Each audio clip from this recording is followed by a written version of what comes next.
अस्सलाम वालेकुम बच्चों, मैं उम्मीद करता हूँ कि आप लोग खैरियत आफियत के साथ होंगे। अल्लाह ताला हम सबको अपने हिफ्ज़ ईमान में रखे। आज हम लोग 10th क्लास केमिस्ट्री का पहला लेक्चर पढ़ने जा रहे हैं और आज जो है वो हम लोग चैप्टर नंबर 10 जो कि केमिकल इक्विलिब्रियम है, इसके बारे में आज जो है वो हम लोग डिस्कस करेंगे। जी बच्चे, आज हम लोग केमिस्ट्री के जो केमिकल इक्विलिब्रियम है इसको आज हम लोग डिटेल में जरा डिस्कस करेंगे और उससे पहले हम लोग कुछ यहाँ पर बेसिक रिएक्शंस जो हैं इनके बारे में डिस्कस करेंगे। तो आइए जरा देखते हैं कि आज जो हमने टॉपिक डिस्कस करना है वो कौन सा है। तो सबसे पहले आज हम लोग डिस्कस करेंगे केमिकल रिएक्शन के बारे में। फिर केमिकल रिएक्शन के साथ साथ हम लोग इसमें रिएक्टेंट्स और प्रोडक्ट्स को डिस्कस करेंगे और इसके अलावा हम लोग रिवर्सिबल रिएक्शन को डिस्कस करेंगे, इरिवर्सिबल रिएक्शन को डिस्कस करेंगे और फिर हम लोग पढ़ेंगे डायनामिक इक्विलिब्रियम स्टेट। आज जो हमने टॉपिक डिस्कस करने हैं, जिनके ऊपर आज हमने डिस्कशन करनी है, वो टॉपिक्स ये तमाम आज हम लोग पढ़ेंगे। तो आइए जरा हम लोग स्टार्ट करते हैं। सबसे पहले इसमें हम केमिकल रिएक्शन को समझेंगे कि केमिकल रिएक्शन जो है ये है क्या। सबसे पहली बात, केमिस्ट्री में केमिकल रिएक्शन दरअसल एक केमिकल चेंज होता है।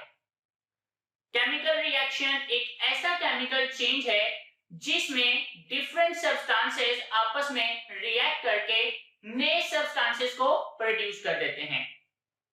अब हम लोग देखते हैं कि वो नए सब्सटेंसेस क्या हैं और जो सब्सटेंसेस रिएक्ट कर रहे हैं वो क्या कहलाते हैं।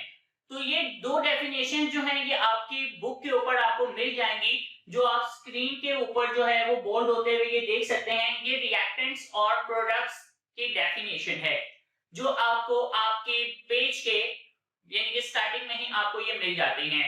तो आइए जरा हम लोग डिस्कस करते हैं। तो सबसे पहले इसमें हम लोग डिस्कस करने जा रहे हैं और वो है रिएक्टेंट्स।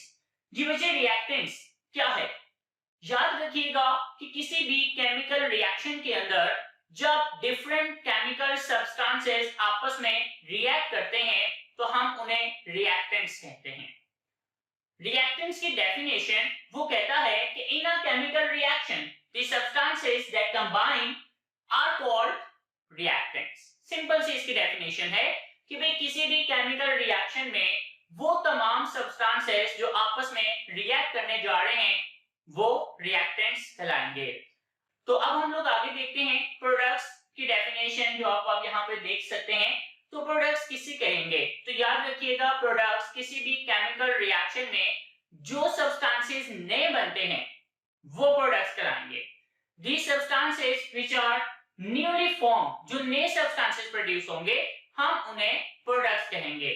तो जो डेफिनेशन आप अपनी स्क्रीन पर देख सकते हैं वो कुछ इस तरह से है कि in a chemical reaction the new substances form are called products. आइए जरा इसके एग्जांपल देखते हैं। एग्जांपल मैं वही एक्सप्लेन कर रहा हूं जो आपको आपकी बुक के ऊपर पे मिलेगी, यानी कि वाटर की एग्जांपल है।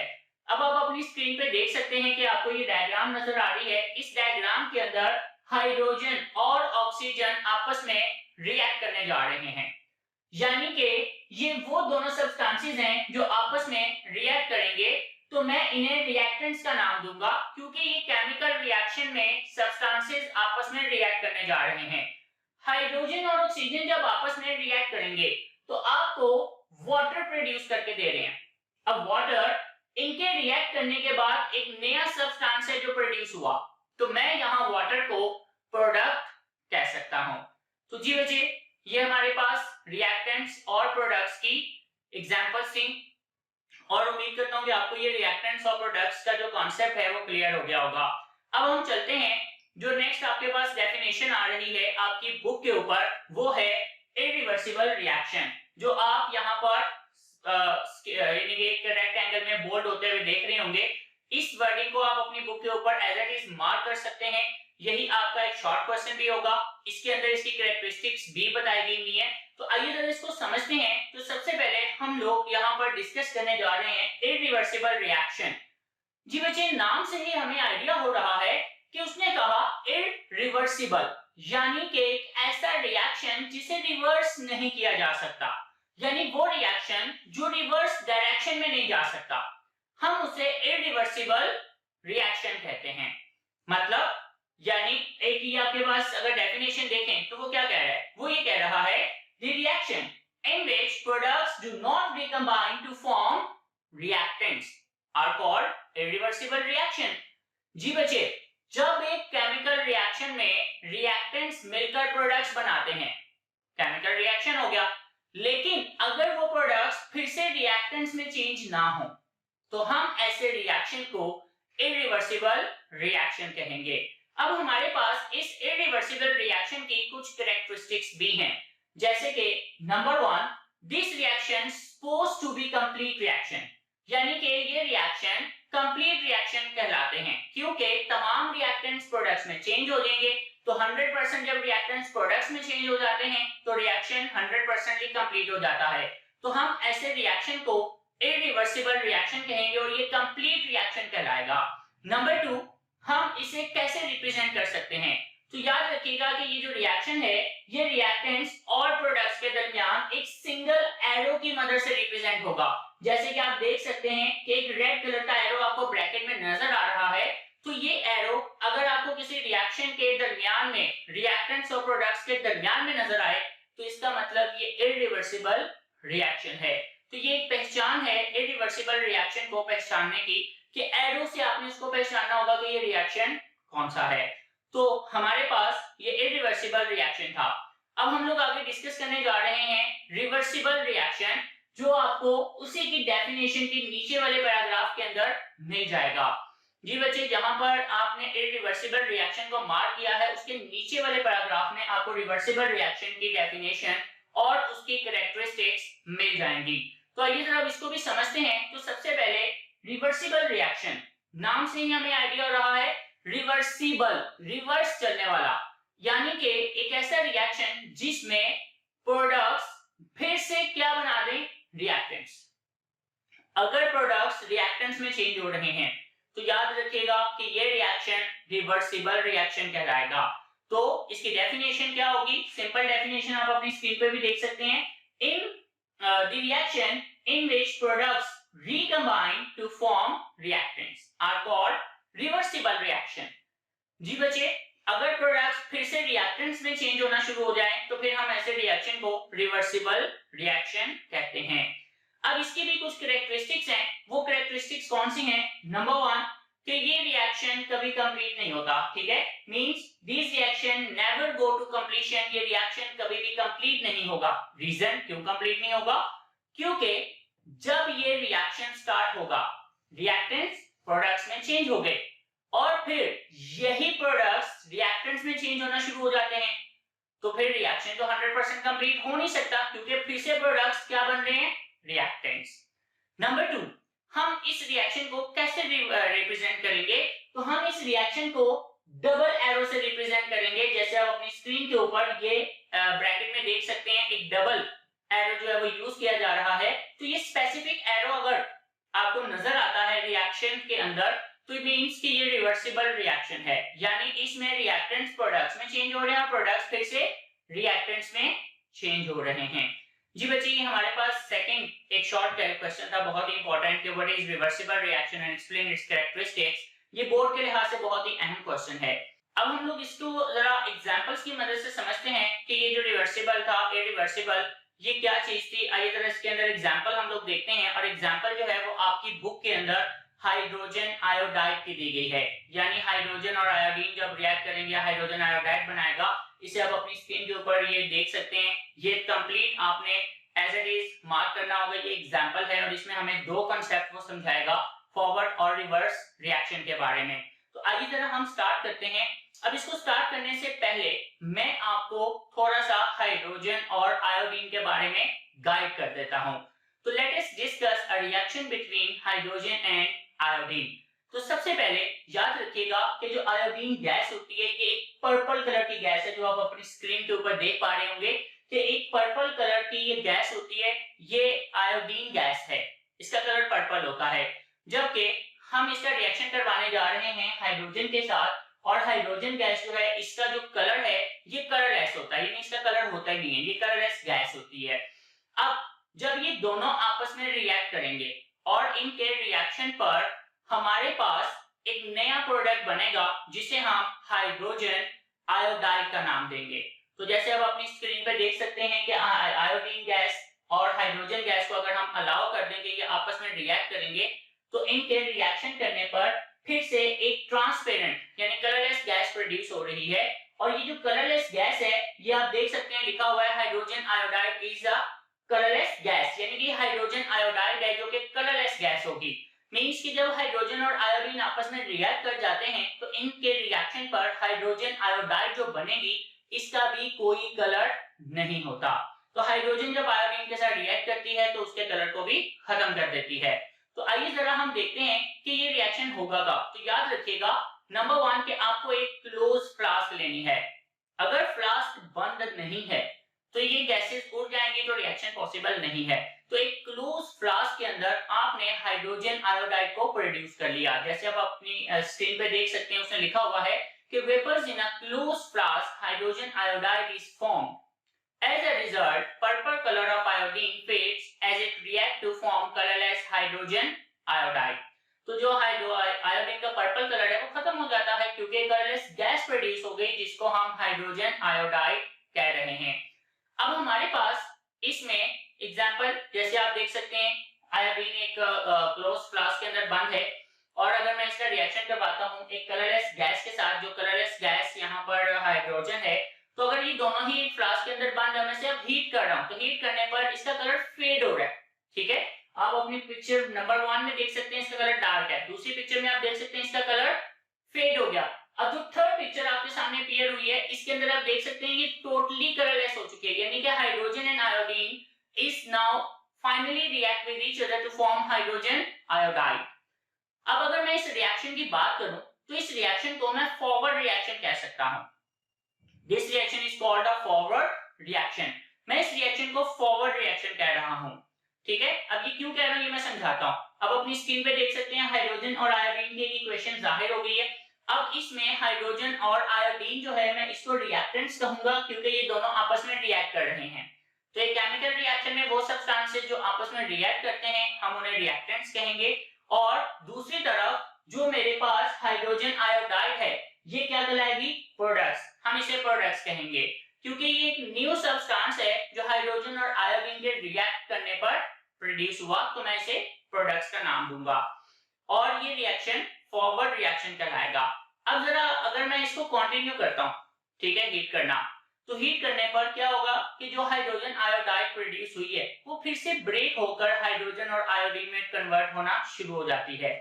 जैसे आप अपनी स्क्रीन के ऊपर देख सकते हैं वो कह रहा है कि when only hydrogen iodide is heated in a close flask, जब आप उसी क्लोज फ्लास्क में हाइड्रोजन आयोडाइड को हीट करेंगे purple colour appears because of formation of iodine vapours. तो फिर से पर्पल कलर अपीयर हो जाएगा क्योंकि आयोडीन गैस दोबारा से प्रोड्यूस हो रही है।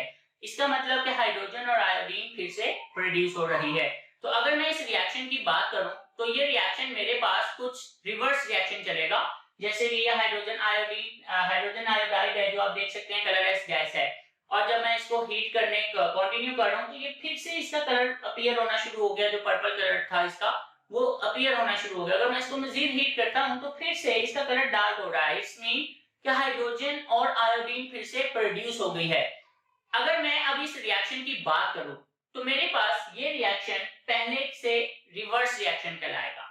ठीक है, this is a reverse reaction of above reaction.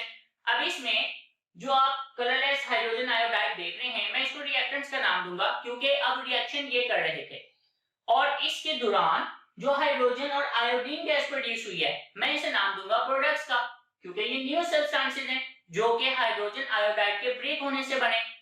अब अगर आप देखें तो ये पहले वाले रिएक्शन का रिवर्स रिएक्शन है, तो this reaction is called a reverse reaction of above reaction. ये पहले वाले रिएक्शन का क्या होगा, रिवर्स रिएक्शन। मैं उम्मीद करता हूं कि आपको यहाँ पर फॉरवर्ड और रिवर्स रिएक्शन जो है वो दोनों अच्छे से समझ आ गए होंगे। तो एक रिवर्सिबल रिएक्शन में हमें फॉरवर्ड रिएक्शन मिलेगा और फिर उसका रिवर्स रिएक्शन मिलेगा। अब हम देखते हैं कि अगर मैं इन दोनों रिएक्शन को यानी कि फॉरवर्ड और रिवर्स रिएक्शन को इकट्ठा करना चाहूं तो मैं उसको कैसे इकट्ठा कर सकता हूं। तो याद रखिएगा अगर फॉरवर्ड और रिवर्स रिएक्शन दोनों एक साथ लिखे जाएं तो उनको हम डबल एरो की मदद से रिप्रेजेंट कर सकते हैं। जैसे आप अपनी स्क्रीन पे देख सकते हैं कि hydrogen plus iodine double arrow plus 2HI hydrogen iodide. अब डबल एरो क्या रिप्रेजेंट कर रहा है कि अगर आप लेफ्ट टू राइट देखें तो ये फॉरवर्ड रिएक्शन है, और अगर आप राइट टू लेफ्ट देखें तो ये रिवर्स रिएक्शन है। तो ये दोनों रिएक्शंस एक साथ डबल एरो से रिप्रेजेंट किए जाते हैं और ये रिवर्सिबल रिएक्शन है। तो याद रखिएगा कि रिवर्सिबल रिएक्शन के अंदर दोनों रिएक्शन हमें मिलेंगे, फॉरवर्ड भी और उसका रिवर्स भी। जी बच्चे, अब हम लोग एक और एग्जांपल की मदद से इसको समझते हैं। लेट्स सपोज मेरे पास कैल्शियम ऑक्साइड और कार्बन डाइऑक्साइड गैस है, और अगर मैं इनको रिएक्ट करवाता हूं तो ये एक सॉलिड सब्सटेंस प्रोड्यूस करेंगे जिसे हम कैल्शियम कार्बोनेट कहते हैं।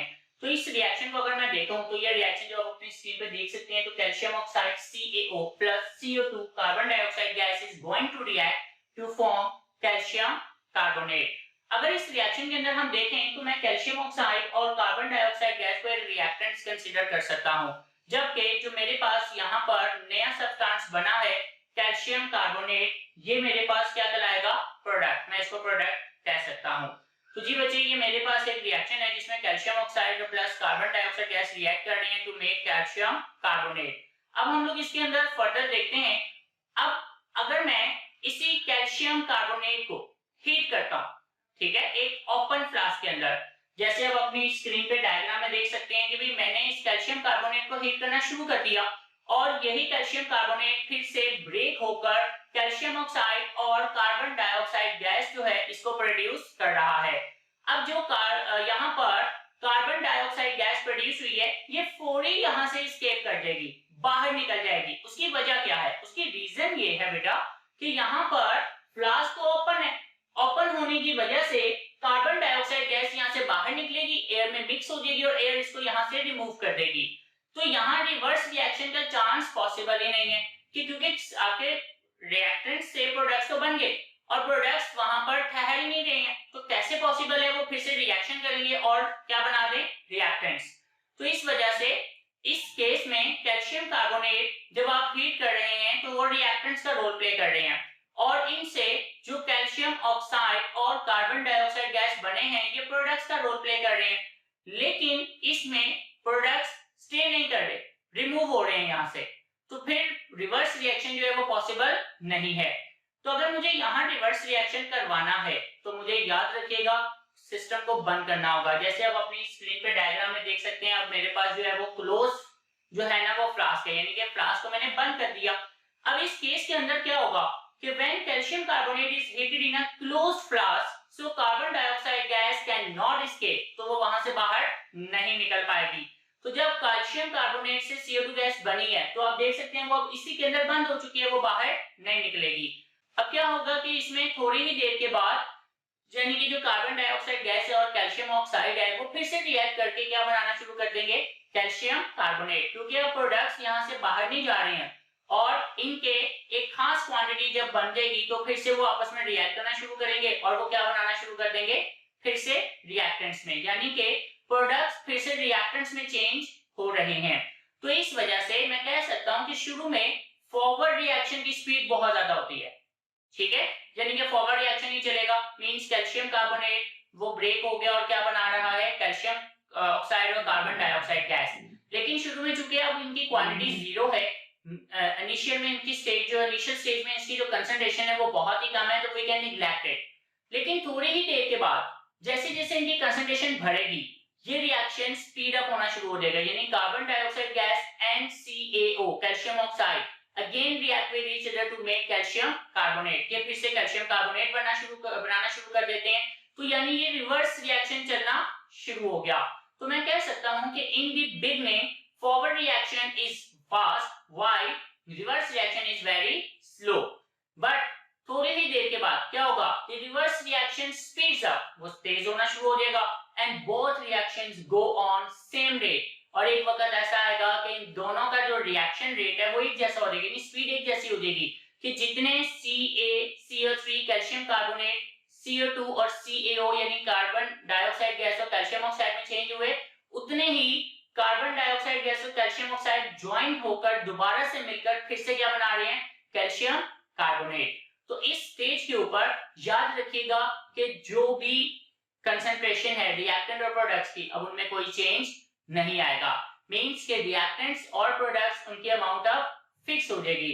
तो इस स्टेट को, इस फिनोमिना को हम डायनामिक इक्विलिब्रियम कहते हैं, जिसमें फॉरवर्ड और रिवर्स रिएक्शन एक ही स्पीड में चलते हैं बट इन ऑपोजिट डायरेक्शन, और रिएक्शंस के अंदर कोई भी चेंज नहीं आ रहा होता, ना रिएक्टेंट्स की कंसंट्रेशन पर और ना ही प्रोडक्ट्स की कंसंट्रेशन पर। तो at this stage the composition and combination take place at the same rate but in opposite directions. As a result, amount of calcium carbonate, calcium oxide and carbon dioxide do not change. जी बच्चे, ये हमारा आज का topic था। उम्मीद करता हूँ कि आपको ये आज का टॉपिक जो है वो बहुत अच्छे से समझ आ गया होगा। अगर इसमें किसी तरह का कोई कंफ्यूजन होगा आपको तो आप मुझे कमेंट्स में पूछ सकते हैं। कमेंट्स किया करें लाजमी तौर पर, ताकि हमें आइडिया हो जाए कि आप इस वीडियो को कितना अटेंटिवली सुन रहे हैं और आपका इस वीडियो के हवाले से, इन लेक्चर्स के हवाले से क्या रिस्पांस आ रहा है।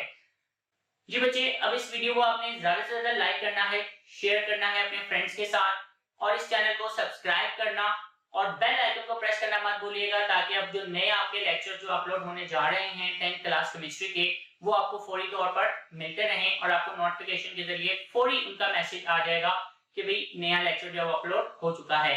मुझे इजाजत दें, अल्लाह हाफ़िज़।